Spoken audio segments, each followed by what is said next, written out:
दर्शकों, परिवार नियोजन की बहुत सारी सेवाएं आज हमारे बीच उपलब्ध हैं, लेकिन जहां ये सेवाएं उपलब्ध हैं वहीं बहुत सारी भ्रांतियां भी हैं। इन भ्रांतियों को दूर करने के लिए आज हमने अपने स्टूडियो में आमंत्रित किया है डॉक्टर शुभा पांडे जी को। तो हम सबसे पहले स्वागत करते हैं अपनी डॉक्टर शुभा पांडे जी का। तो हम सबसे पहले ये जानना चाहेंगे अपनी डॉक्टर साहिबा से कि जो प्रसव के बाद नसबंदी या परिवार नियोजन के जो भी उपाय अपनाए जाते हैं, वो जो सेवाएं हैं उनको अपनाने के क्या क्या फ़ायदे हैं? प्रसव के बाद अगर फैमिली प्लानिंग की जो है उपाय हम लोग करते हैं तो ये बहुत ही सफल होते हैं। एक तो महिला ऑलरेडी अस्पताल में रहती हैं, एक बार वो घर चले जाते हैं तो उनका वापस आना बड़ा मुश्किल हो जाता है।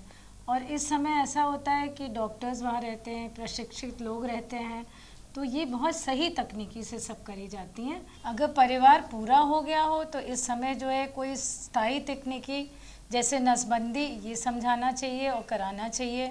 और अगर महिला को अभी और बच्चे चाहिए हैं तो बेहतर यही होगा कि उसको बताया जाए कि किस तरह दो बच्चों में अंतर रखा जा सकता है, क्योंकि यही वक्त होता है जब महिला सुनती है, उसके घर वाले सुनते हैं।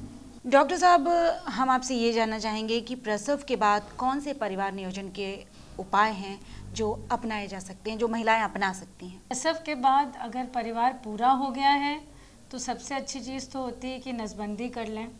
और अगर परिवार पूरा नहीं हुआ है तो बच्चों के अंतर के लिए कई सारी चीज़ें होती हैं, जैसे IUCD या कॉपर टी या फिर गर्भ निरोधक गोलियां, गर्भ निरोधक सुई या फिर जो है कंडोम इस्तेमाल किया जा सकता है।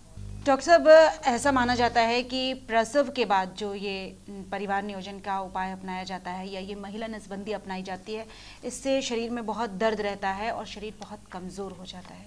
क्या कहेंगे आप इस बारे में? महिला नसबंदी एक बहुत ही सरल विधि होती है और प्रसव के बाद तो जो है महिला जो है थक जाती है, कमज़ोर थोड़ी ना होती है। और इस समय क्योंकि वो अस्पताल में है ही है, प्रसव के बाद 48 घंटा रहेगी वहाँ पे, तो इस समय नसबंदी कर देते हैं तो महिला स्वस्थ रहती है। घर जाके उसको कोई चिंता नहीं रहती है कि फिर से जो है वहाँ गर्भ ठहर जाएगा। और इस समय फिर वो अच्छे से खाना वाना खाती है तो कमजोरी, दर्द, इन सब का कोई सवाल ही नहीं उठता है। डॉक्टर साहब, एक चीज़ और जो लोगों से सुनने में आती है कि प्रसव के बाद अगर इन उपायों को अपनाया जाए तो इससे संक्रमण भी हो सकता है। इससे संक्रमण होने का तो कोई सवाल ही नहीं उठता। नसबंदी का, प्रसव का संक्रमण से कोई मतलब नहीं होता है। संक्रमण तो होता है अगर आपने गंदगी रखी है, सफाई नहीं रखी है।